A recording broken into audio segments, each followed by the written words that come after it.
was another place we played. There was a house gig at this place down in the pit at 19th and Chestnut called Periwinkles. And, you know, they had jazz like 6 nights a week. So Ori Kane and I split the gig and sub for each other. You know, we hung out a lot back then. He lived, you know, 45th and Locust. Sometimes we'd stay up all night playing four hands. But so we had this gig. It was also my first real experience backing up a singer. There was a singer named Liz Jordan. She was, even at the time, she was getting up there, but I think she was good. She sounded good to me. I don't know what I knew back then. There were various bass players that did the gigs. Steve Beskrone, John Lightham, who's now Jennifer Lightham. Dean Levitt played electric bass. There was a great drummer that I played with a number of times, Hakeem Emmanuel Thompson. There's another one too, I can't remember. Are you playing mostly straight ahead jazz? Yes. You're not doing fusion or anything? Because I know you were kind of into that a little bit. Well, actually, I wasn't really into it, no. No, I became, for a while, I was a hardcore acoustical snob.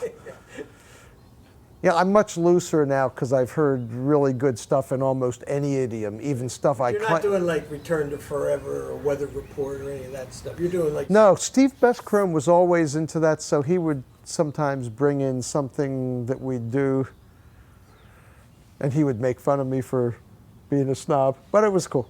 How much were you getting paid at Periwinkles? I think we were getting 40 a piece a night, which I think that was high at the time. Yeah, because if someone called you for a $60 gig, you would get a sub for the $40 gig. This is the late 70s, mid to late 70s? At this point, it's, well, mid to late, yeah. Yeah. Now, were you supporting yourself completely now with music at this point? Yeah, my last day job was that Norristown State Hospital job. So yeah, probably from 74 on, it was all music. I had another job once a week where from 1 a.m. to 6 p.m. we folded the Sunday newspapers, put the sections together. That paid about $10 total. Now, let me ask you, what did you think of the Philadelphia jazz scene at that point, when you were still learning and finding out who was who? And oh, I loved it. You know, Gerald would ask me to come down to his jam session at the Olympia Lounge at 52nd in Baltimore, that he and Al Jackson and Benny did. I don't think I was there on a night that Hank Mobley was there, but he was actually listed on some of the dates on their their poster. what kind of reaction would you get when you would sit in? Let's see, when I sat in, I basically played Satin Dolls with some stolen Oscar licks. They liked that. Then I would do a couple blueses, and then Gerald wanted me to come up again at the end of the night, and the drummer at the time, I don't know what happened to him, Billy Davis, said, "You mind doing something other than blues?" I don't remember what I did. There were some really, Gerald backed up some really amazing singers. There was one named Dottie Clark, who was really something else. And I also learned a lot from listening to him accompany singers, which helped me when I got that first gig with Liz Jordan at Periwinkles. Now, I didn't know the business, because we were down in a pit. She had to come down this long stairway. We played a couple tunes, and we couldn't find her. So I got on the mic and said, "Paging Liz Jordan." And she got really mad. She says, "You're supposed to present me with a whole spiel." I was brand new to that. I knew nothing about the business. So Oh, you know who else played that gig? Ed Crockett. And then, and then somewhere in there, I guess after Bernard died, I started studying improv with Al Stauffer. And I have to say, if in terms of concrete discipline, I probably learned more from Al than I did from pianists, because he would deal with the nuts and bolts that were missing in my foundation. And, even though, you could look at it and say, well, this was dry, or it was maybe the third piece that was necessary. All the theory and the Well, chord structure. he wasn't like a brainiac academic type either, but he would at least, he knew what stuff was called. He didn't get really lofty about it, but he would explain it in simple ways and then make me do the stuff, apply it to tunes, and that's where I learned the idea that that there's no conflict between the cognitive and intuitive. The intuition needs language and options with which to work. It may take years for it to happen spontaneously in the middle of a tune, something I'm thinking hard about today. These days, most of the new stuff I check out is weird rhythmic stuff. I remember the first time John Swana showed me something about groupings in 5/8 within 4/4. It was like, what? And then, now that one I can hear and do easily when it's called for. It took about 3 or 4 years for that to happen. So when I learn stuff, I'm actually very patient. Most people I know when they're learning stuff are really impatient and want to apply it right away. That was one thing I learned at jam sessions. Don't try to play everything you know in 5 minutes. So let me ask you this: when you were first getting into like you said, the network is a good word of Philly jazz. Did you notice?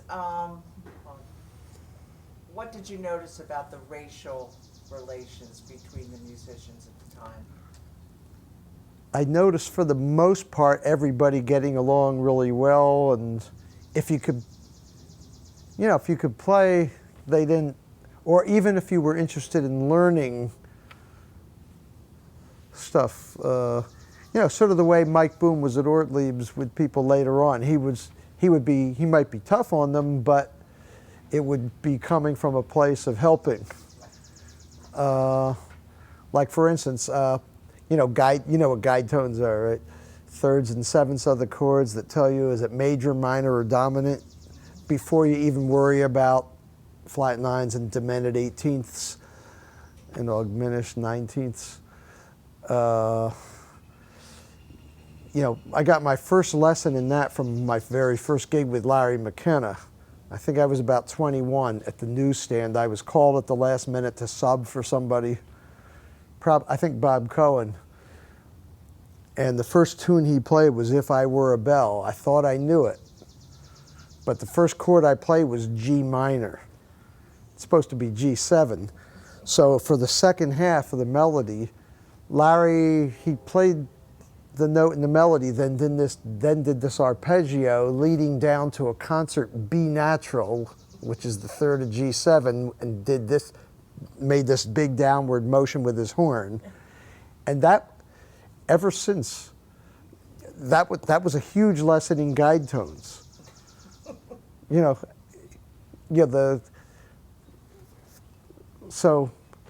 now when I learn a new tune, I don't even use anything really fancy while I'm first getting the groundwork for it, because it creates a melodic GPS for the song that leads you through it, and then that installs something better intuitively. So when you start adding the other stuff, it's much easier because you've already taken care of the essentials. Now, I'm going to jump a little bit forward. When did you meet Odean? Okay, Odean, I came later. I mean, he was on tour with Max a lot. The first time I guess the first gigs I played with Odean were when he was a guest with Bobby Zankel's big band. There was a number of those. There was one in West Philly in the park there near the Rotunda that had Odean and Dave Liebman as guests. There was one at 18th and Diamond, that church. The Advocate. Yeah, where Odean and Ruth Naomi Floyd were the guests. And there was some tune that Bobby had in 11/4, which isn't the normal thing that Odean does, but it had, had reasonably normal changes. I mean, countdown type changes, but in 11. And at the rehearsal, Odean, I was impressed with the way Odean wanted to rehearse, because he didn't just do blind repetition. There was a purpose to each repetition, or how he'd isolate something. He'd say, okay, I want to hear that progression from just the rhythm section 5 times before we play anything. And, we would do it, and then, later on he'd say, oh, I like your structures. And it turned out he meant voicings. I didn't know what structures were. But, okay, then after a few of those, he called me to work the Cape May Jazz Festival with him. I have no idea what year it was. It was probably early 2000s. What was he like as a leader? Great. I mean, very interesting mixture of knowing just what he wanted and leaving things up to you. Really interesting mixture, and it's still that way. Sometimes he does rehearse. So some people don't rehearse. We'll usually have one. So we got there early to the place and went over his charts. He had this one, I think Coltrane wrote it. I don't think he wrote it. It's called Coltrane Time. That's all these do-dit, do-dit, do-dit, do-dit, and it's keeps changing the meter. And I read it reasonably well at the rehearsal, and then he, in the next, after the gig was over, he was very complimentary, and then started calling me for all kinds of stuff. And I guess since then I've been in the quartet. Now, how was he different? Because I know Bobby Zankel's a whole different ball game as a leader. How would you compare and contrast? Well, Bobby's stuff is harder structurally, much harder.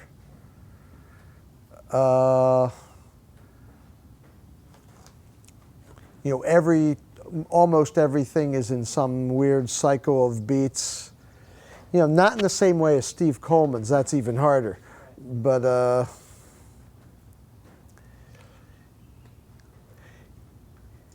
I guess it comes out of the African repetition idea, variation within repetition. And at least for that band, there were a lot of vamps. The funny thing is, he always wrote these intensely grooving bass lines, but yet he always wanted everything to be looser. So it was, with 17 people playing, there's no way all of us could really know what he's thinking. So, and a lot of it's written out. Not so much for the rhythm section. I probably had the least written out specifically of anybody. But one thing, and this isn't his fault, of course, has nothing to do with the creative side. It's just sort of funny, and I learned how to figure it out. But his finale or Sibelius stuff, it would produce pages and pages of stuff, and then I'd figure out, okay, well, this is, the horns have a new melody here, but this is really basically the same structure. This part's new, so I need this page. And then the chord symbols, he'd have a voicing, and there would be a wild chord symbol that it would, I don't know if Finale invented them or he did.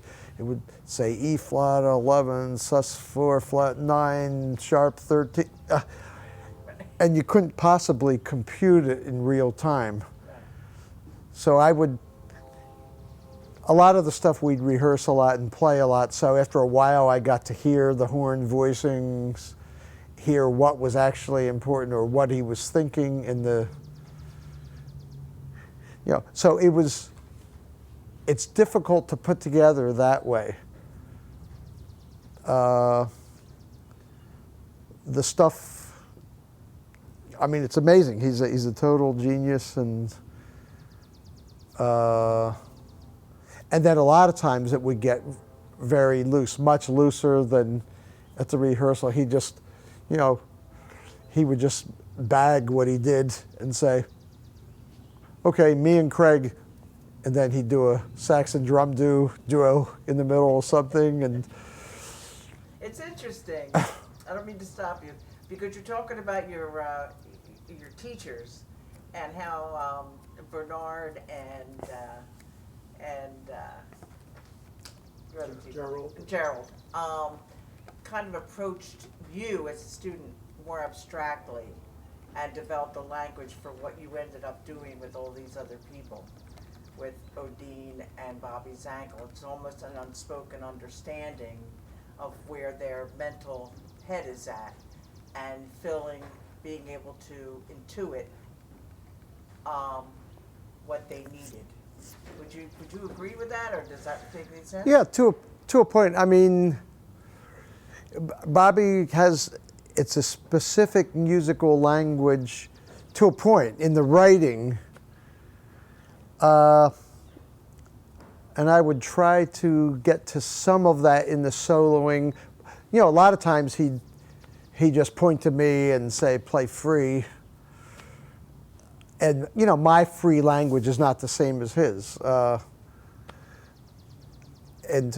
That's what's amazing to me. Everybody's, people tend to think of free playing as this or that, but there's so many different dialects of it.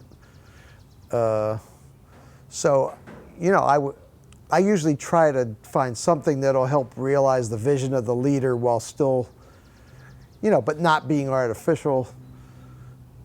You also bring up something else about teachers. I studied further at various points. At one point, fairly, I guess this might have been late 70s. I studied some more classical with an brilliant African-American woman, Judith Willoughby. She developed the series at Montgomery County Community College and hired Helen Haynes to run it for a while. Somebody else runs it now, but she and her husband at the time were both brilliant classical pianists. They studied with Natalie Hinderis, who I saw her first concert. She was the first black woman to play a concerto with a Philly orchestra. I saw that concert when I was in high school. She taught at Temple, right? Yeah. But anyway, so I studied with her for a while, but I have to say my best teacher of anything, anytime was way younger than me. In 1986, I was playing so many gigs. I had that gig for 12 years at the Four Seasons, where on Fridays I played 9 hours, and on Saturdays I played 7 hours. I'd play 2 hours, like Fridays I played 2 hours in the afternoon. I'd come back 6 to 9, that was all solo. Then it'd be 9 to 1 trio. And technical things with the hands that I used to be able to get away with were starting to take their toll. I could feel, two things. I could feel physical tension starting, and I realized I'd never ever felt comfortable playing piano physically, ever, in terms of really controlling things like dynamics and touch and all that. So I heard about this method called the Taubman method, Dorothy Taubman, and that saved my entire life. I went to this guy who studied with Taubman herself and her main assistant, Edna Galansky, Bob Durso. I still go to him once a month now. And he's the most brilliant diagnostician. I relearned how to play the piano from scratch after playing 27 years. And it took, I got rid of the pain and stuff and back problems from erroneous playing, you know, very quickly. But in terms of control while improvising, you know, that took about 10 years. And now, even in just the last year during the pandemic, when I had time to really revamp that stuff in a slow Zen-like fashion, now I'm finally feeling free, where and their whole philosophy is that the physical, the technical, and the musical are one. They're not two separate things. Like if you want a certain color in a note, or a certain sound, or a phrase to sound a certain way, there's certain arm movements that help you get that. I'd always had brilliant coaches, musical coaches in every idiom, but this was the first time there was actually a way to do it. He even coached me on my original jazz tunes before the Paris competition. And he had the most amazing, even though he's a classical pianist, it was the most amazing jazz coaching I ever had. You know, Taubman herself used to talk in her master classes about, you know, people playing Bach and Schumann and stuff. She'd say, "You're not feeling the swing. Do it like a jazz musician would do it. You know, you gotta feel the buoyancy, the flow." And, you know, and it just opened my eyes that music is music.